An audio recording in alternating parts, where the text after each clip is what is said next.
Hi, my name is Michael Cross, and I'm a candidate for mayor of Turner. I'm asking for you to write me in as mayor of Turner for the following reasons. It seems to me that we have unchecked growth in this small town, and that's going to ruin our quality of life, as well as our safety. Our schools are going to be overcrowded. What's going to happen with our local businesses? What's going to happen with the values of your home? Why am I running for the mayor of Turner? Well, like you, I'm very shocked and dismayed at the quality of life that we're experiencing here in Turner lately because of all this unchecked development going on. It doesn't seem fair that they're allowing developers to come in and basically do whatever they want. I mean, the development I'm at right now, there are no sidewalks, there's no curbs, there's no gutters, and there's very little street lights. Say, this should have all been addressed before they were allowed to build homes, and should have been a requirement. Because what's to prevent a car from careening over and running into a child that's trying to walk next to the road? Nothing. There's no curb there. The reason I'm a candidate for mayor is because it seems like in the last couple of years that the city council and the mayor's office is increasingly distant and detached from we the people in Turner. I mean, essentially they do work for us, and it seems like they've forgotten that fact. So, this is evidenced by this unchecked growth with developers coming in. Seems like they just get to do whatever they want, and it's harming our lifestyle, to be honest with you. Crime is through the roof. Our crime is 4 times higher than Almsville right now, and the chief is asking for some help.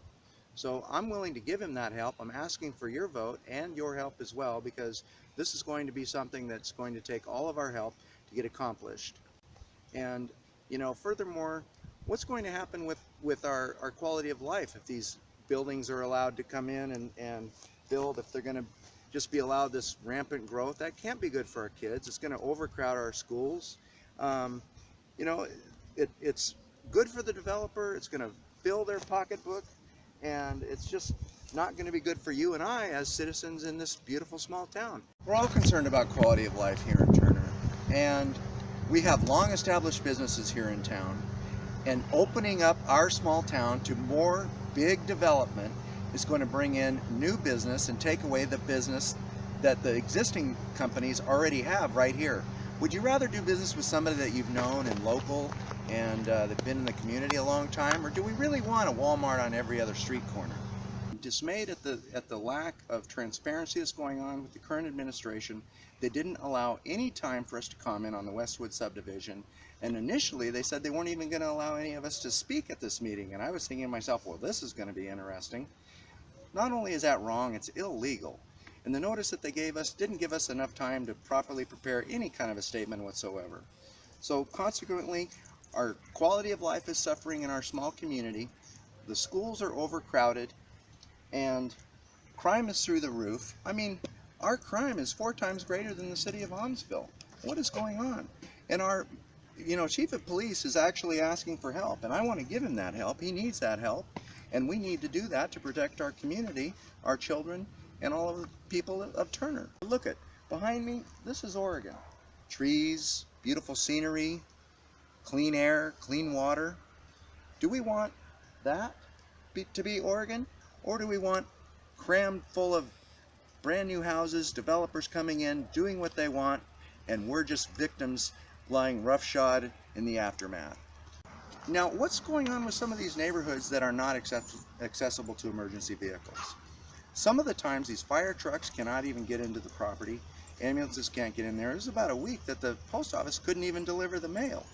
So all of this should have been addressed before they were allowed to build one house. I want to improve community safety, find out what's going there, build a skate park, and maybe even a teen center. Almsville's got a skate park, and there's no reason why Turner shouldn't have one too, and I can get this done at what they call a revenue neutral. Basically, it's donated materials, donated labor, and we can get this done for our community. There are some areas of Turner where emergency vehicles are not able to get into their property in the event of ambulance or fire emergency, and that is illegal. Before any subdivisions could be approved, the way it should have been, the way in the beginning, was they should have made sure that all of those areas are accessible to fire vehicles and ambulance vehicles. And for about a week, they couldn't even get the mail. I mean, that's just wrong. And what does that tell you? That tells you that the current administration is just letting developers do whatever they want with our small town, and that's just plain wrong. Wouldn't it be nice to have get-togethers, get to know your neighbors, barbecues, all paid for, by our tax dollars. We can do that at the same time lowering your tax dollars. So I'm asking you to write me in as a candidate for mayor of Turner. Let's retain our quality of life, and let's not forget where we came from, and let's vote in Michael Cross as mayor of Turner.